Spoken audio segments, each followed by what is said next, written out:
How you doing, man? Doing well, man. I'm excited, brother. Thank you for coming on. Absolutely. You know, it's we call it the front seat. So welcome to the front seat. Love it. I'm ready. I'm ready. Not the back seat. Not the back seat, the front seat. I love it. Yep. This episode of Front Seat is brought to you by our sponsor, Hyde's Hail Mary. If you haven't heard of it yet, it's a new brand launched by Micah Hyde. It's all about celebrating moments, big or small, with a fresh modern twist. Here at the Front Seat, we're all about connection, growth, and enjoying the journey. And Hyde's Hail Mary fits the vibe perfectly. Head over on hydeshailmary.com and use the code FRONTSEAT at checkout. You drove a Tesla before? You like them? I never drove a Tesla. My wife has a Mustang Mach-E, which is an electric boy, which is pretty cool and spiffy. Mm-hmm. And every once in a while, I get out there and drive it, turn it up. Yeah.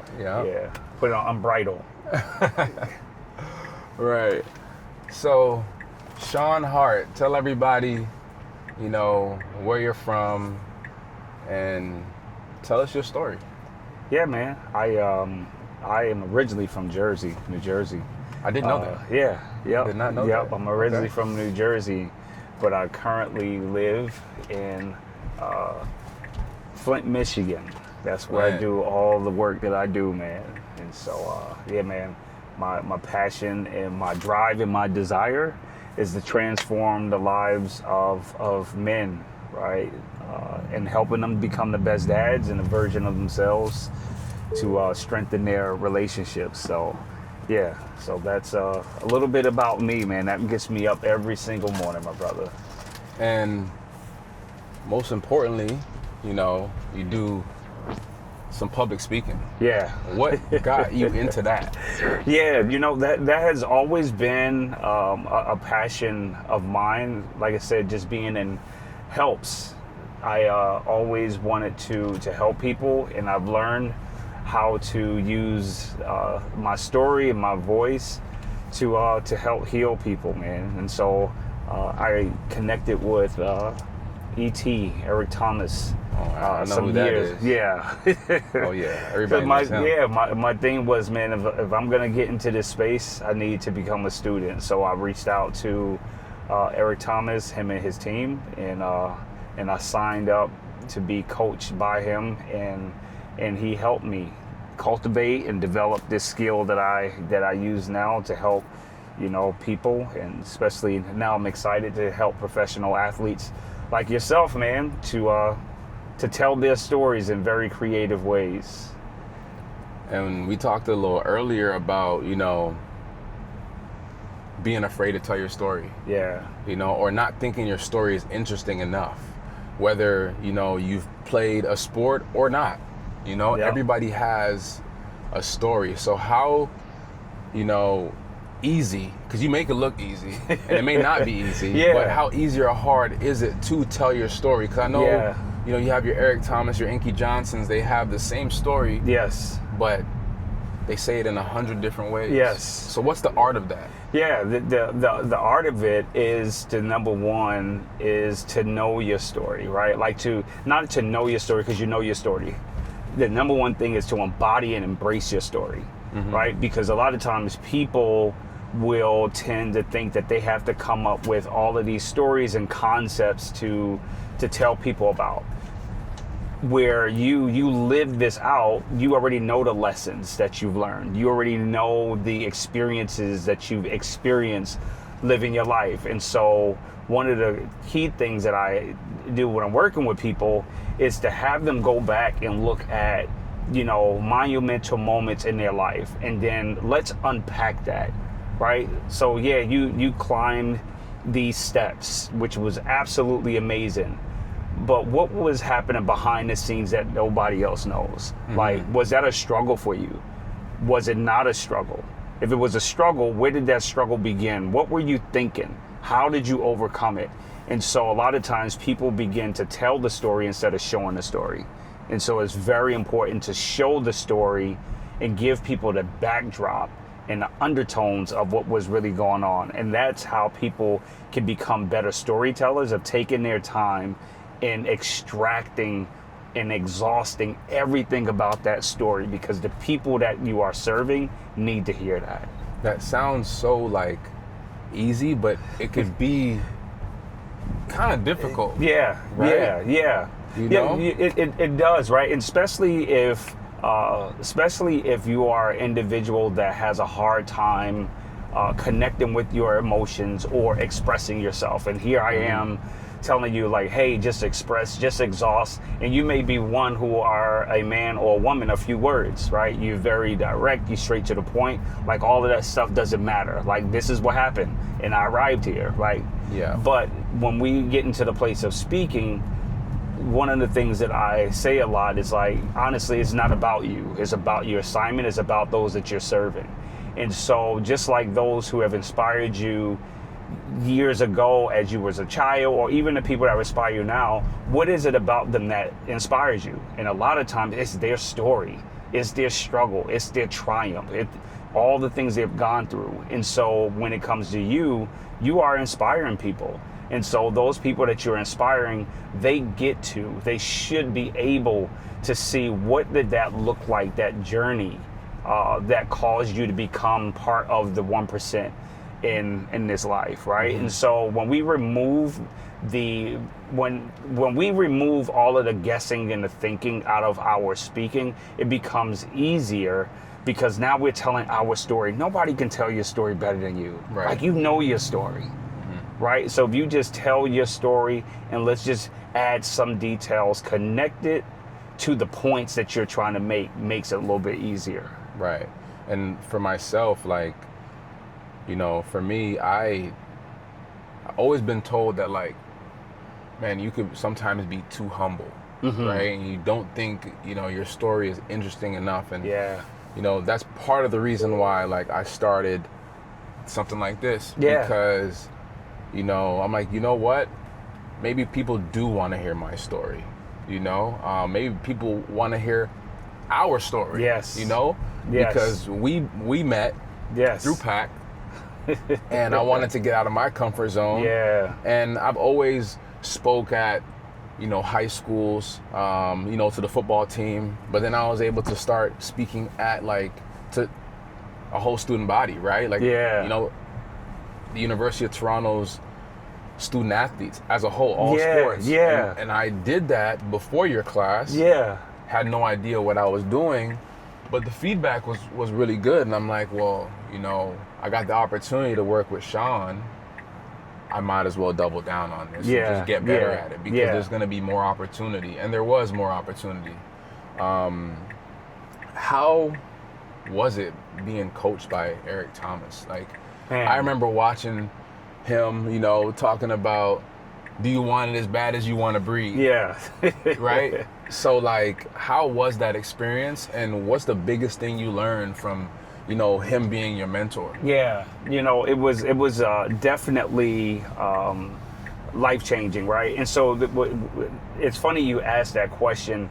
When I went in, I look back, because I played football at Michigan State, right? Never made it to the pros. But this was key. When it was over and I went back, I kicked myself because I didn't take advantage of that moment, right? I didn't pay attention to the people in the stands, right? I didn't appreciate that. I didn't appreciate, you know, all of the training tape, like all of the things that I had access to that I took for granted, you know, I just didn't take advantage of it. And so when I had the opportunity to work with Eric Thomas, I said, that won't happen to me again. I'm going to take advantage of this opportunity in the lifetime of this opportunity. And so what I did at that moment, I stopped, you know, posting on social media. I stopped, you know, doing my speaking engagements. I just wanted to become a student. And so I just spent a whole year just being a student. And so it was absolutely amazing, because I had the opportunity to ask a lot of the tough questions and do a lot of reps, how, you know, we do in our little small groups. It was surreal, because I was getting real life feedback from, you know, the number one motivational GOAT. speaker in the Yeah. world, right? You know, right. and who doesn't get a lot of credit, who helped me tremendously, is his partner in crime, CJ. Okay. So CJ was very critical to my development. I remember that when I was doing my last speech to get certified to become one of his speakers, right? Because I certified under his program. And I had to do my speech. And so, boy, man, I was doing my speech, and in the middle of my speech, I just got stuck. I just forgot words, and I just started trying to be super animated. It was not coming. And in the midst of me doing that, man, CJ, I stopped and wanted to start all over. And he unmuted, and it was over Zoom. He unmuted, and he was like, no, you don't get to do that. You don't get to start over. You're going to have to go right from where you are. And at that moment, man, that changed everything, right? Because when you're on stage, you don't get to just say, hey, let's do over. Right. And so I had to learn how to navigate that very difficult time being on the stage. Here you have Eric Thomas, you have, CJ, and you have all of these coaches, and they're just watching me. But it was moments like that that helped cultivate me, and how they would pour into me, and seeing how I started in the beginning, just one mode, just this one fast mode, and they gave me the depth in my ability to speak. But it was extremely surreal. Wow. To be coached by him. That's amazing. And you speak to fathers. Yeah. Why did you choose to speak to fathers?